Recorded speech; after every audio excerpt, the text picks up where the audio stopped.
Graça e paz, amado e amada de Deus, estamos aqui para mais um encontro com a Palavra de Deus em família. Vamos orar? Senhor Deus, agora vamos meditar, Pai, na Tua Palavra, que o Senhor e o Teu Santo Espírito esteja livre, Senhor, para nos ministrá-la, para nos ensinar, para transformar no nosso coração aquilo que precisa ser transformado, Pai. Misericórdia de mim e de todos os amados que estão aqui ouvindo este devocional, Senhor. Tenha liberdade para agir. Tira-nos, Pai, todas as distrações e ajuda-nos a ouvir a Tua voz. Não a voz do homem, mas a Tua voz, através da Tua palavra que será lida. Em nome de Jesus. Amém. Amados, Romanos capítulo 3, a partir do versículo 10, diz assim: como está escrito, não há justo nenhum sequer, não há quem entenda, não há quem busque a Deus. Todos se desviaram e juntamente se tornaram inúteis. Não há quem faça o bem, não há nenhum sequer. E aí, no versículo 23, ele vai dizer: pois todos pecaram e carecem da glória de Deus. Amados, nesse capítulo, o apóstolo Paulo, ele está falando sobre como é impossível ao ser humano cumprir a lei de Deus. Não há um único ser humano que consiga, do nascimento até a eternidade, né? Porque pelo pecado veio a morte. Então, se o ser humano, desde o seu nascimento, não cometesse um único pecado, ele viveria até o momento em que ele cometesse o pecado. Mas como na nossa essência carnal reside todo o mal, ou seja, a nossa natureza humana tem uma marca, tem uma mancha hereditária por conta do pecado do primeiro homem e da primeira mulher. Por isso que Davi vai falar lá no Salmo 51 que em pecado ele foi concebido. Então toda criança já nasce com o pecado original. Por isso a palavra de Deus também diz que o coração do homem é mau desde a infância, que ele é enganoso, mais do que todas as coisas, que ele é desesperadamente corrupto. Isso é Jeremias, capítulo 7, Jeremias 17, versículo 9, se não me falha a memória. Eu vou colocar aqui abaixo no vídeo. Mas então nós vemos aqui que para nós é impossível cumprir a lei de Deus no padrão em que ela exige, nos padrões santos, perfeitos do Senhor. E aí então aqui nós vamos notar que lá no finalzinho do capítulo 3,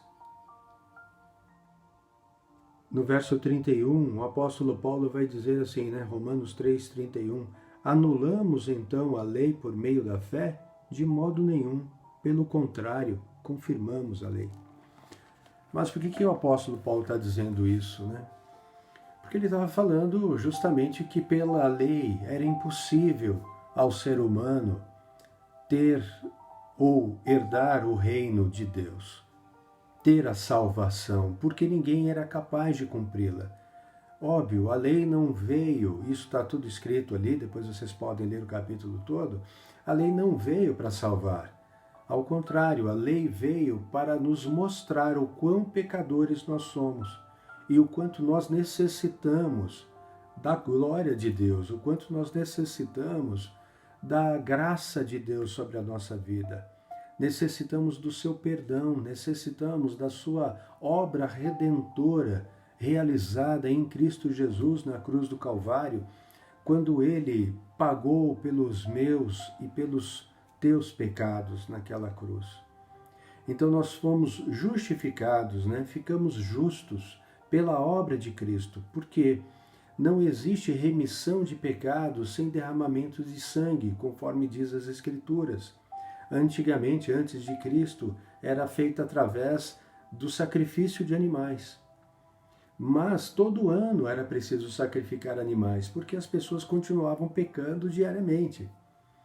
Mas Cristo veio para fazer um único sacrifício, veio para ser o Cordeiro perfeito, o Cordeiro de Deus, para de uma vez por todas cumprir aquele ritual de derramamento do sangue para a remissão dos pecados e de toda a humanidade, de todas as pessoas. Então, Cristo ali se tornou tanto o Cordeiro perfeito, imolado na cruz para pagamento, como o sumo sacerdote que o executou. E um sumo sacerdote perfeito e sem pecado, eterno. Olha que coisa maravilhosa, amados, a obra de Deus para a nossa vida. E aí, depois de Paulo ter dito, que pela lei ninguém será justificado diante de Deus, nesse sentido, porque ninguém pode cumpri-la, e que então a nossa salvação, a nossa remissão, vem pela fé em Cristo Jesus, ele vai finalizar lá dizendo que por causa disso nós anulamos a lei? De jeito nenhum. Por quê? Porque a lei é santa, a lei é perfeita, a lei é o que Deus espera realmente de nós. Se nós olharmos lá Deuteronômio, capítulo 5, e aí eu peço para que vocês leiam o capítulo na íntegra, eu vou fazer alguns resumos aqui, e depois vou ler um texto até o versículo 29. Mas no capítulo 5 de Deuteronômio, a partir do versículo 6, Moisés vai reproduzir os mandamentos que Deus deu a ele no Monte Sinai e que foram registrados também ali no livro de Êxodo, no capítulo 20, dos versículos de 3 a 17, que vocês também podem ler se quiser. Mas, resumidamente, está dizendo aqui no versículo 6, eu sou o Senhor seu Deus, que o tirei da terra do Egito, da casa da servidão. Deus tirou aquele povo de Israel da servidão, da escravidão de 400 anos no Egito, portanto, convivendo com uma cultura pagã, adorando outros deuses. Então Deus precisava tirá-los de lá e no deserto, durante 40 anos, ensinasse aquele povo a lei do Senhor, a lei santa e bendita. Por quê? Porque através daquele povo, era essa a intenção, todas as nações da terra seriam abençoadas, aprenderiam, porque veriam o quanto a obediência a Deus traria bênçãos. E todos gostariam de ter aquela bênção também. E aí se interessariam em ouvir do povo judeu a respeito do Deus único e verdadeiro, Criador dos céus e da terra e de tudo que neles existem. Então, durante o deserto, Deus deu uma lei como todas as nações têm. É a lei de Deus para fazer com que aquele povo, então, tivesse uma identidade. E aí, então, aquele povo recebe essa lei que está sendo dita aqui.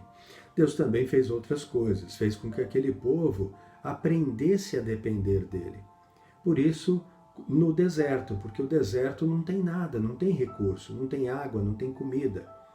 Então Deus começou a mandar uma provisão diária, o maná, o pão que vinha do céu, que parecia sementes de coentro ali, mas que era doce como mel. E eles faziam pão, bolos daquela semente, E o que acontecia? Deus disse assim, vocês vão pegar só a porção necessária para o dia. E no sexto dia eu vou dar a porção dobrada, porque no sétimo eu quero que você santifique esse dia, que você não trabalhe. Mas isso era para que aquele povo aprendesse a confiar no Senhor. Só que no começo as pessoas pensavam, nossa, será que amanhã teremos maná? E se Deus não mandar? Então é melhor a gente já pegar uma porção para hoje e para amanhã. E aí o que acontecia é que no dia seguinte, aquela porção que eles haviam pegado a mais, amanhecia cheia de bicho, estragada. Mas eles saíam da tenda e viam que o maná estava ali à disposição dele. Então só na sexta-feira o maná eles pegavam em porção dobrada e não se estragava no sétimo dia.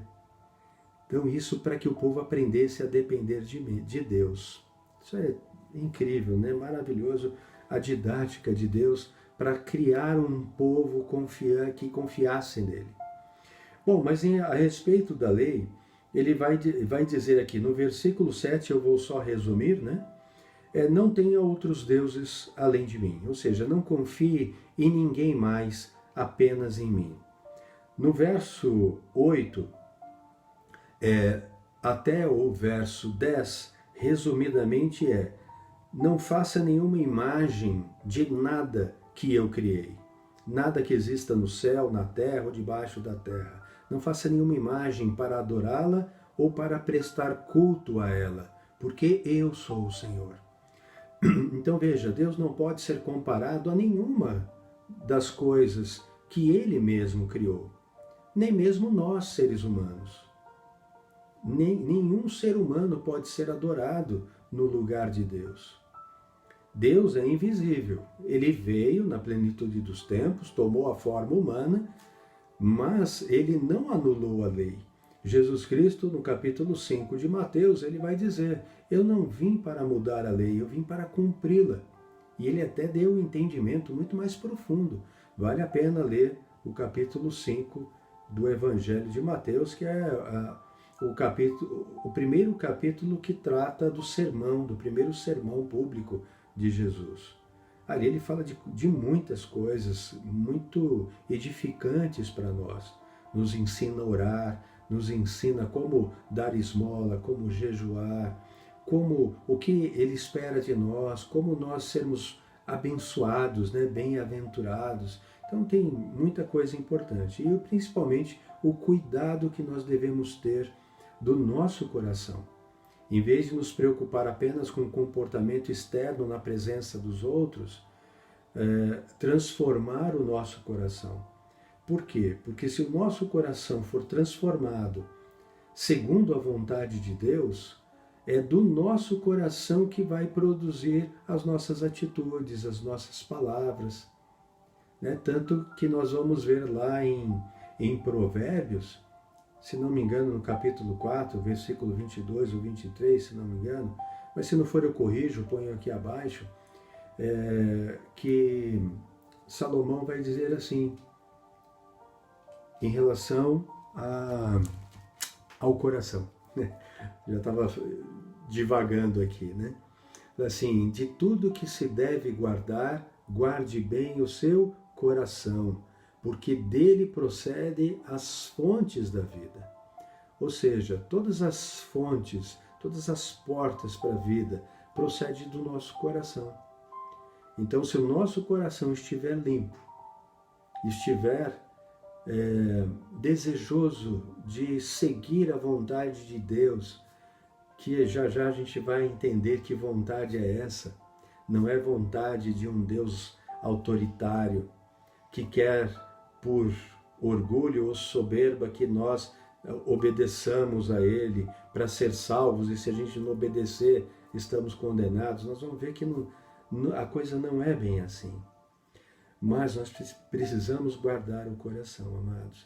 Então Jesus estava ali firmando a palavra. Ele disse assim, que até que tudo se cumpra, nenhum tio, nenhuma vírgula mudará da lei. Nada mudou.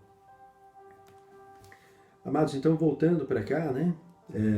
Então esse é o segundo mandamento. O terceiro mandamento é: não tome o nome do Senhor seu Deus em vão. O quarto mandamento, que está no versículo 12 até o versículo 15, é: guarde o sétimo dia para o santificar. Por isso que nós, na nossa cultura, né, nós, principalmente a nossa cultura ocidental, trabalhamos de segunda até sábado, ou de segunda a sexta, mas alguns de segunda a sábado. O nosso sétimo dia é o domingo, né? A palavra que foi traduzida aqui é guarde o dia de sábado, mas que no hebraico é Sabat, que significa sétimo dia. Então, o nosso sétimo dia, que é domingo, nós guardamos para o santificar. Nesse dia, nós podemos fazer o bem. Jesus disse, eu sou o Senhor do sábado, e no sábado é lícito fazer o bem. E nós também o guardamos para adorar a Deus. É por isso que nós vamos cultuá-lo, vamos adorá-lo, vamos louvá-lo, vamos agradecê-lo, vamos ouvir a sua palavra. Então é o dia mesmo de nós dedicarmos ao bem, a Deus, ao amor, à família e assim por diante. Isso é guardar o sétimo dia. O quinto mandamento vem ali no versículo 16. Honre o seu pai e a sua mãe, né? Como o Senhor seu Deus lhe ordenou. E até ele coloca uma bênção aqui, para que você tenha uma longa vida e para que tudo vá bem com você na terra que o Senhor seu Deus lhe dá. Então esse é o primeiro mandamento com promessa. Honre seu pai e sua mãe. Então esse é o quinto. O sexto é não mate, no verso 17. No verso 18 temos o sétimo mandamento, não cometa adultério. E aí voltando para Mateus 5, Jesus vai dizer ali, né, que em relação a não mate, né, ouvistes o que foi dito, né, não matarás, mas eu, porém, vos digo, aquele que tiver uma ira no seu coração e insultar e ofender o seu irmão, já o matou no coração. Em relação ao adultério, ele vai dizer ali também no 5, capítulo 5 de Mateus, ouvistes o que foi dito, não adulterarás, eu, porém, vos digo, se você desejar impuramente alguém fora do casamento, você já adulterou com aquela pessoa. Então veja que Deus eleva um nível dos seus mandamentos. O oitavo mandamento está no versículo 19, nós estamos em Deuteronômio capítulo 5. Não furte, não roube. No nono mandamento, no versículo 20, não dê falso testemunho contra o seu próximo. Então, não minta contra o seu próximo. Se você fizer alguma coisa errada, não coloque essa culpa em outra pessoa. Tome cuidado antes de julgar. Investigue bem a coisa antes de levar ali uma maledicência contra o outro, contra o teu próximo. Se você notar algo errado, primeiro vai conversar com a própria pessoa.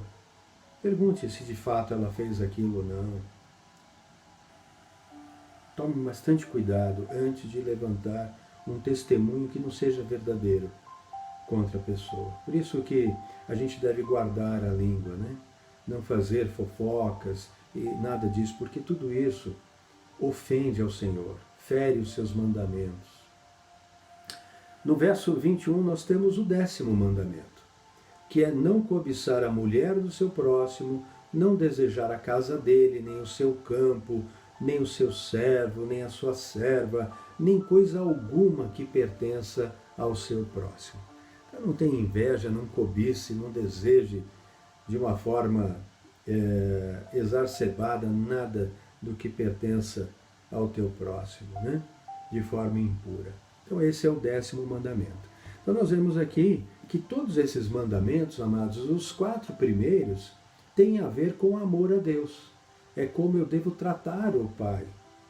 Isso é uma demonstração de amor. Os 6 últimos, como nós devemos tratar o próximo. Ou seja, como nós demonstramos na prática amor ao nosso próximo. Por isso que quando Jesus foi perguntado, mestre, quais são os principais mandamentos de Deus, né? Alguma coisa assim, está lá no Evangelho de Mateus também, não me recordo exatamente qual é o capítulo do versículo, mas eu ponho aqui abaixo. E Jesus então respondeu, né? Amarás o Senhor teu Deus de todo o teu coração, de toda a tua alma, com todas as tuas forças e de todo o entendimento. E amarás o teu próximo como a ti mesmo. Destes 2 mandamentos dependem toda a lei e os profetas, ou seja, tudo que a gente vai ver de orientação de Deus tem a ver com esses dois. Portanto, a lei de Deus é amor, primeiro a Ele e segundo ao próximo. Mas olha que coisa interessante, se eu amar a Deus sobre todas essas coisas, com todo o meu coração, com toda a minha alma, com todas as minhas forças e de todo o meu entendimento, é natural que eu ame o meu próximo como eu amo a mim mesmo. Por quê? Porque se eu amo a Deus, eu não vou ferir os seus mandamentos. Eu não vou matar, não vou adulterar, vou honrar meu pai e minha mãe, não vou furtar, não vou dar um falso testemunho e não vou cobiçar nada do meu irmão e da minha irmã. Entende? Olha que coisa maravilhosa. Deus é muito sábio, a sua palavra é maravilhosa, amados, maravilhosa. E aí então, o que vai acontecer aqui, né? Moisés, depois de ter lembrado os mandamentos, ele começa a falar com o seu povo. E aí então, vai dizer aqui assim, olha, a partir do verso 26, afinal de toda a humanidade, quem é que ouviu a voz do Deus vivo falar do meio do fogo, como nós ouvimos? Moisés estava falando para o povo de Israel, estava lá fazendo um discurso, né, para aquele povo lá no deserto, antes deles entrarem na terra prometida. Como nós ouvimos e permaneceu vivo, então quem, né, ouviu como nós ouvimos? Aproxime-se, você, e ouça tudo o que o Senhor nosso Deus disser. Você nos dirá tudo o que o Senhor nosso Deus lhe disser. Nós ouviremos e cumpriremos o que foi dito. Essa foi a resposta do povo. Foi a resposta do povo, né? Olha, tudo que o Senhor ouvir, né, Moisés, e nos disser, nós vamos cumprir tudo o que foi dito. E aí, olha só o que Deus vai dizer. Quando o Senhor, verso 28, Deuteronômio 5, quando o Senhor ouviu o que vocês disseram, quando falaram comigo, o Senhor me disse, eu ouvi as palavras que este povo lhe falou, e em tudo eles falaram muito bem. Por quê? Porque o povo disse, tudo que Deus disser a você, Moisés, e você passar a nós vamos cumprir a vontade do Senhor. Por isso que Deus está dizendo assim, olha, eu ouvi em tudo que eles falaram muito bem. Olha no verso 29, quem dera que eles sempre tivessem tal coração. Deus falando, amados, quem dera que eles sempre tivessem tal coração, e sempre me temessem, e guardassem todos os meus mandamentos. Assim, tudo iria bem para eles, e para os filhos deles, para sempre. Amados, olha que coisa linda. Vamos ler de novo o verso 29. Quem dera que eles sempre tivessem tal coração, e sempre me temessem, e guardassem todos os meus mandamentos. Assim tudo iria bem para eles e para os filhos deles, para sempre. Amados, é isso. Deus deu seus mandamentos de amor e pediu para que nós o temêssemos. Temer a Deus significa amá-lo, respeitá-lo, obedecê-lo. Mas como nós vimos no início do nosso devocional, nenhum ser humano é capaz, porque na nossa carne não habita bem algum. Não habita. Então nós somos pecadores. Todos nós já cometemos pecados a ponto de nós não conseguirmos contá-los, de tantos que são, milhares ao longo da vida.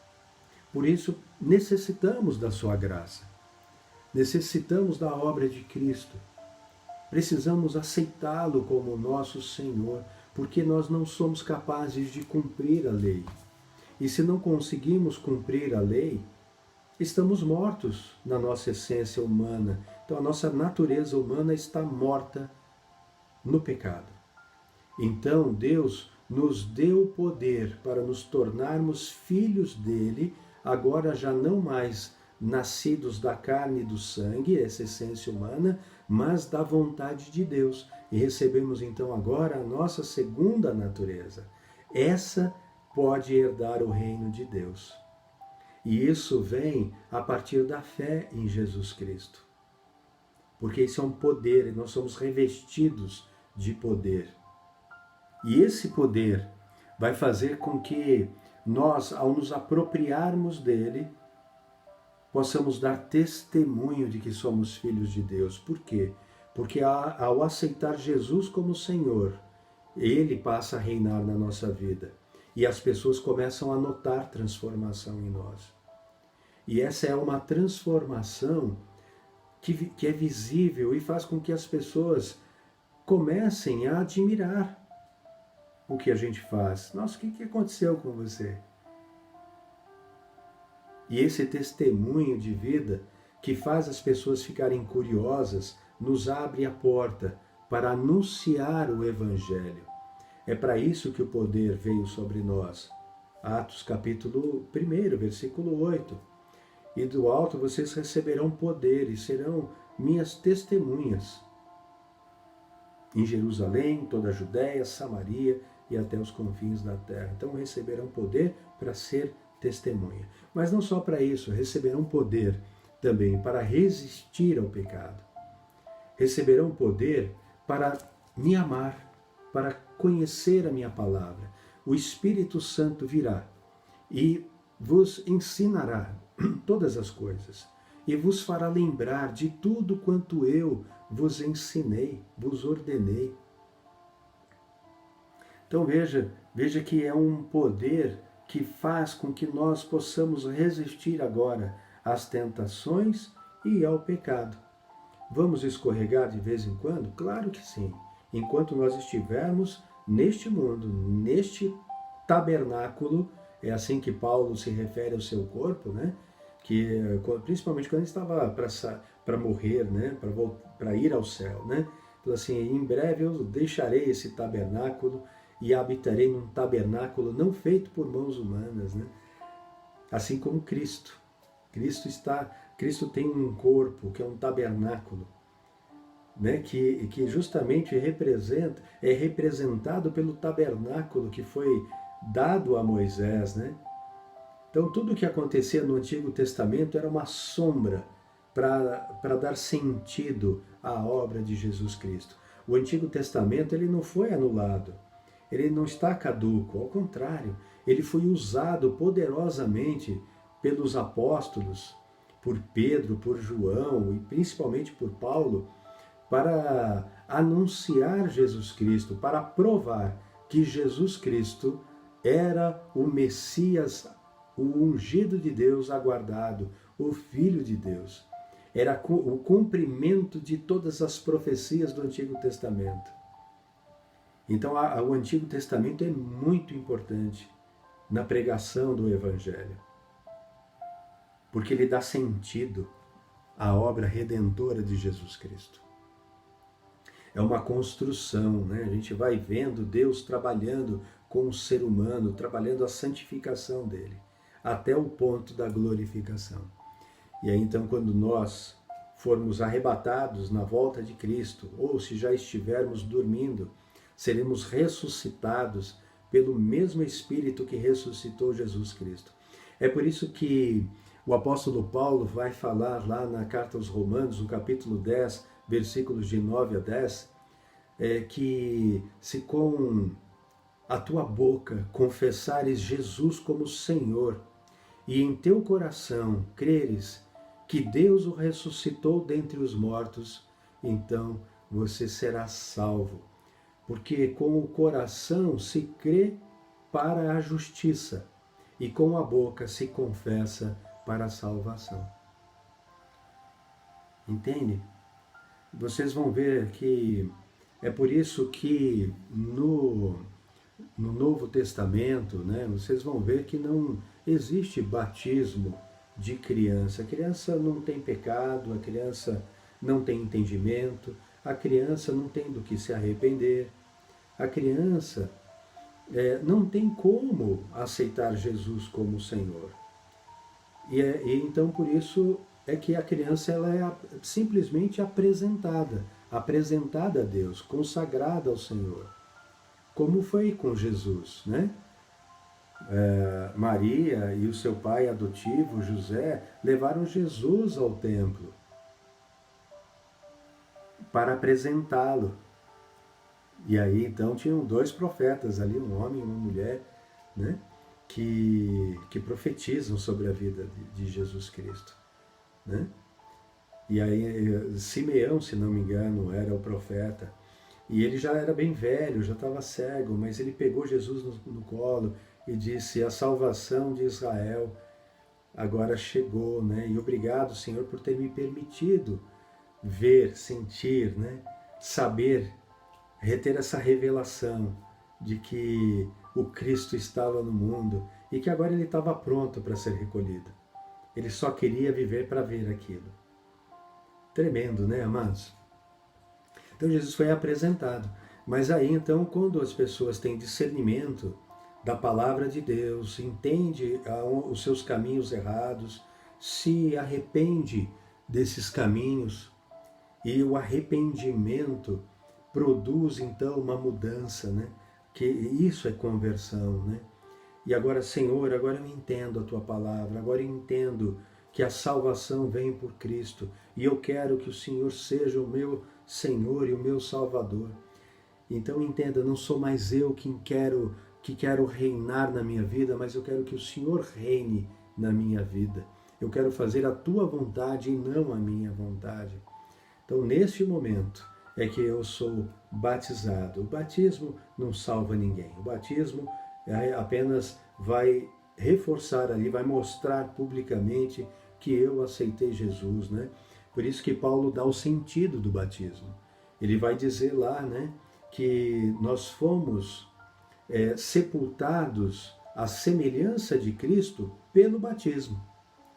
E aí então, quando nós saímos das águas, é como se nós tivéssemos nascido de novo, agora do Espírito. É uma representatividade maravilhosa. Deus deixou apenas duas ordenanças, né? O batismo e a ceia. A ceia, que é para nós lembrarmos, né? Então, fazer isso em memória de mim. Eu quero que vocês guardem na memória o que eu entreguei o meu corpo em favor de vocês. Eu derramei o meu sangue para a remissão dos teus pecados. E aí Jesus também vai dizer: e eu voltarei, porque voltarei a beber esse vinho que hoje eu bebo com vocês, novo no meu reino. Ou seja, então Jesus faz nós lembrarmos a obra dele passada e olharmos para a promessa futura. Nós estaremos com ele. Esse é o sentido da ceia do Senhor, de uma forma resumida. Amém, amados? Então, veja que somos pecadores e dependemos de Cristo. Mas qual é um coração, então, que agrada de verdade a Deus? É o coração, por exemplo, de Davi, que ali no Salmo 51, vamos lá comigo, para a gente já caminhar para o final. No Salmo 51, ele vai, depois de ter cometido ali alguns pecados terríveis, adultério, assassinato, né, ele entende que a maior ofensa foi para Deus.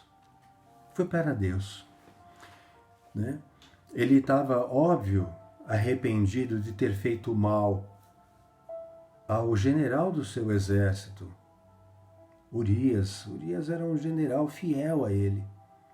Mas ele se apaixonou pela esposa ou não resistiu à tentação e se deitou com Batseba, que era sua esposa. Ele engravidou. E aí então o que Davi faz é mandar ela, por ter engravidado, ele tentou ludibriá-lo, fazê-lo voltar para casa, deitar com a sua mulher, para que ele achasse que aquele filho fosse dele. Mas ele, fiel, seus soldados na guerra, ele falou: não é justo eu ir para minha casa e me deitar com a minha esposa. Então ele ficou ali na porta do palácio, um dia, no outro, Davi tentou mais uma vez fazer com que ele voltasse para casa, mas ele de novo ficou com os soldados. O coração dele estava de volta, né? Puxa, eu preciso estar com o meu exército. Ele era fiel a Davi. E a Davi então manda matá-lo. O pecado que ele cometeu teve consequências, mas Deus o perdoou, e o perdoou por causa do coração dele. Vamos ler aqui o Salmo 51, olha: compadece-te de mim, ó Deus, segundo a tua benignidade e segundo a multidão das tuas misericórdias. O coração dele estava doendo, compungido, amados. Apaga as minhas transgressões, Senhor. Lava-me completamente da minha iniquidade e purifica-me do meu pecado. Senhor, só o Senhor pode me purificar do meu pecado. Eu não sou capaz de fazer isso. Pois eu conheço as minhas transgressões e o meu pecado está diante de mim. Está na consciência dele, dia e noite. Pequei contra ti somente, e fiz o que é mal aos teus olhos, de maneira que o Senhor será tido como justo no teu falar e puro no teu julgar. Ou seja, se o Senhor quiser me matar agora, o Senhor é justo. O Senhor estará fazendo o que é certo. Aí no verso 5, eu nasci na iniquidade, em pecado me concebeu a minha mãe. Eis que te agradas da verdade no íntimo, e no oculto me fazes conhecer a sabedoria. Purifica-me com um hisopo e ficarei limpo, lava-me e ficarei mais alvo do que a neve. Faze-me ouvir júbilo de alegria, para que exultem os ossos que esmagaste. Esconde o teu rosto dos meus pecados e apaga todas as minhas transgressões. Cria em mim, ó Deus, um coração puro e renova dentro de mim um espírito inabalável. Amados, o pecado nos enfraquece. O pecado faz com que o nosso espírito se sinta não merecedor da graça, das bênçãos do Pai. E eu preciso então que o meu coração seja purificado por Ele. Verso 11, não me lances fora da tua presença, nem me retires o teu Santo Espírito. É isso que o pecado faz, amados. O pecado nos tira da presença de Deus, nos lança fora, porque o pecador, o pecado e a santidade de Deus não pode conviver. É por causa do pecado que nós fomos destituídos. Lembra que lemos lá em Romanos, no capítulo 3, que nós estamos pecados e por isso destituídos, separados da glória de Deus, da santidade de Deus. Verso 12, restitui-me a alegria da salvação e sustenta-me com um espírito voluntário. Só a alegria de fazer aquilo que agrada ao Senhor é que nos dá, amados, essa alegria da salvação. Então ensinarei aos transgressores os teus caminhos, e os pecadores se converterão a ti. Amados, olha que interessante, né? Do verso 11 ao 13, passa por duas coisas. Primeiro, que nós precisamos estar na presença de Deus e ter o Espírito Santo de Deus. Porque com isso nós teremos unção, amados, poder de Deus para quê? Para ensinar aos transgressores os caminhos dele. E aí então os pecadores também se converterão a Deus. Amados, se vocês quiserem salvar os pecadores dos seus pecados, vocês precisam antes estar ungido pelo Senhor. Por isso, quanto mais nós estamos na presença de Deus, mais, ou seja, agradando a Deus, fazendo aquilo que Ele espera de nós, buscando-o de todo o coração, firmados na fé em Cristo, nós teremos então autoridade para ensinar. Eu só posso ensinar aquilo que eu pratico. Eu preciso ter autoridade. E aí então sim, com a unção, eu consigo, na verdade não sou eu, mas é o Espírito Santo que convence o ser humano do pecado, da justiça e do juízo. Mas eu posso ser usado por Deus como um canal de bênção. Eu anuncio o Evangelho e o Espírito Santo trabalha no coração daquele amado e daquela amada e o converte ao Senhor. Verso 14: livra-me dos crimes de sangue, ó Deus, Deus da minha salvação, e a minha língua exultará a tua justiça. Abre, Senhor, os meus lábios, e a minha boca manifestará o teu louvor. Abre os meus lábios, e a minha boca manifestará o teu louvor. Pois não te agrada de sacrifícios, mas não há nada que nós possamos fazer para merecer a salvação. Deus não se agrada de nenhum sacrifício. Por quê? Porque Ele já fez o sacrifício por nós. E quando nós nos sacrificamos para merecer a salvação, para merecer o perdão, nós anulamos o sacrifício de Cristo na cruz do Calvário. Não há nada que possamos.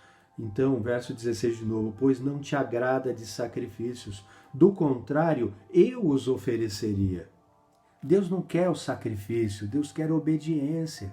É isso que a palavra de Deus nos diz. E não tens prazer em holocaustos. Então, mesmo que eles sacrificavam animais para pagamento dos pecados deles, Deus não tinha prazer nisso. Deus não queria o sacrifício, Ele queria a obediência. Porque a obediência à lei é demonstração de amor. Amor a Deus, amor ao próximo. Verso 17: sacrifício agradável a Deus é o espírito quebrantado, coração quebrantado e contrito, não o desprezarás, ó Deus. É isso, amado. Esse é um coração que agrada ao Senhor. Um coração que tem um espírito quebrantado, que reconhece que é pecador e necessita da graça de Deus. E busca, então, pela fé e por amor, essa transformação, essa santificação. Santificação sem a qual ninguém verá a Deus. E o coração quebrantado e contrito, o Senhor não despreza. Amém, amados? Vamos orar? Senhor Deus, obrigado, Pai, por Tua palavra, por falar ao nosso coração.